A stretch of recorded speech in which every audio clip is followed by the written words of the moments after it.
Okay, so picture this. It's the summer of 2025, and a Netflix animated film called K-pop Demon Hunters is suddenly everywhere. But the real story wasn't just the movie, it was the soundtrack.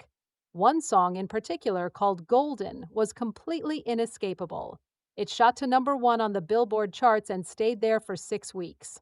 7 songs from this one cartoon were on the charts at the same time, which is absolutely insane. The voice behind Golden was a singer named EJAE. To the world, she was an overnight sensation. But the truth? Her success was over a decade in the making, and the journey to get there was filled with rejection, secret comebacks, and a huge amount of controversy. This all started way back in 2003.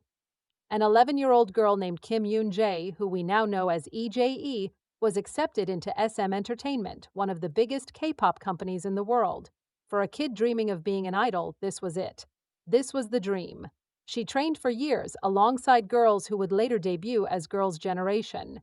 She watched them become global superstars, waiting for her own turn. But her call to debut never came.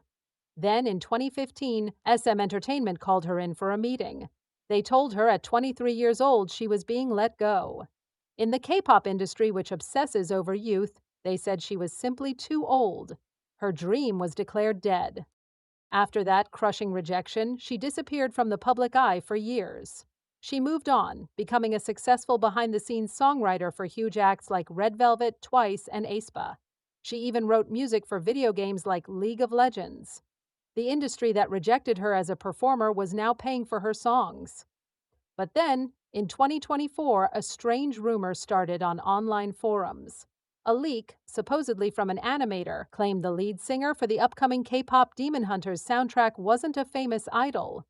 It was a ghost vocalist, a former SM Entertainment trainee from the old school who had trained with Girls' Generation but was deemed unfit to debut a decade ago. People online were intrigued but skeptical. The leak was denied and forgotten until the film actually came out. Summer 2025 hits, K-pop Demon Hunters drops on Netflix, and Golden explodes. When the credits rolled, the name was right there, EJE. The internet detectives connected the dots instantly. EJE was Kim Eun Jae, the so-called ghost. And this is where the first wave of intense public reaction kicked in. It wasn't just a cool comeback story, it felt like a direct insult to the entire K-pop system. Social media blew up with the hashtag #SMReject, used as a badge of honor. Fans dug up her old, grainy training videos, and the narrative was clear. SM Entertainment had made a huge mistake. They discarded a brilliant talent because of her age, and now she was dominating the global charts. News outlets called it a perfect redemption arc. But with that much spotlight and a story that seemed almost too good to be true, a backlash was inevitable. And right on cue, as Golden sat at #1, the controversy began. On Korean forums like Nate Pan, people started questioning everything. Was EJ's story even real? A popular post from an anonymous insider asked the question on everyone's mind. Is EJ's redemption a little too perfect? The post speculated that maybe her entire rejection and comeback was a carefully planned long-term publicity stunt. Maybe her connection to the film's producers, who had industry ties, wasn't a coincidence. Maybe the pain was just a marketing tool. The theory was wild, but it spread because it fed into a deep public cynicism about how the entertainment industry works.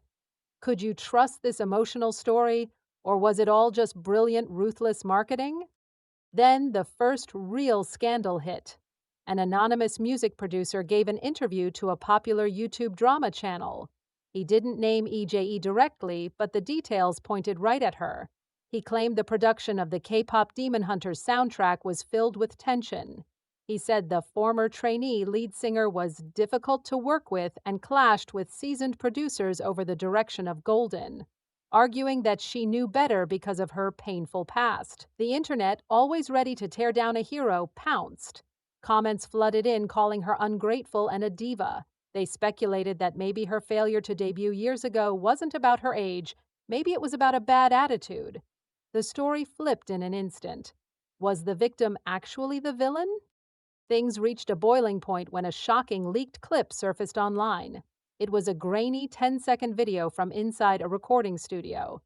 The audio was muffled, but you could hear a woman's voice, strained with emotion, saying, "You don't understand the emotion. This isn't just a song for me."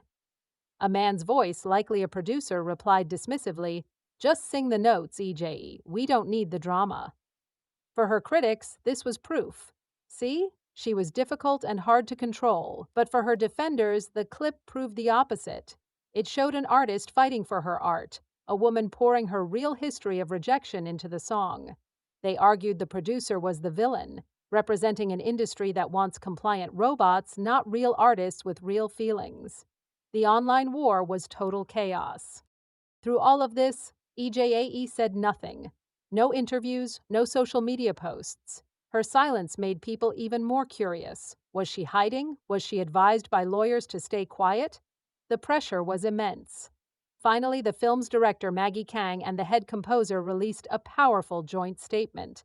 They didn't just deny the rumors, they destroyed them. They called the leaked clip a gross violation of privacy and a malicious edit.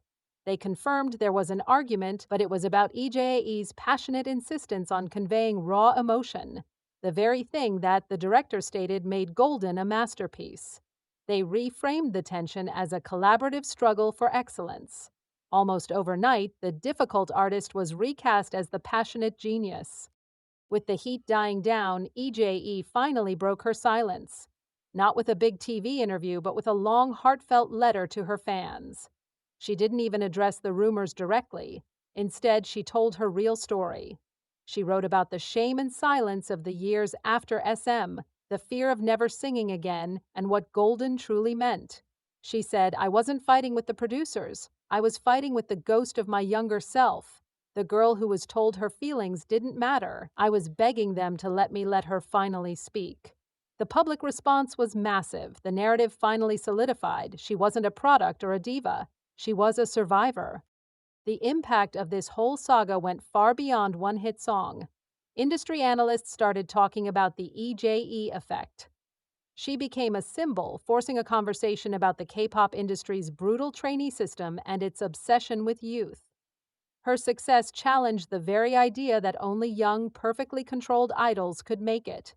She proved that life experience and raw, earned emotion could connect with the world on a massive scale. Her story is the ultimate example of a deep failure becoming your greatest strength.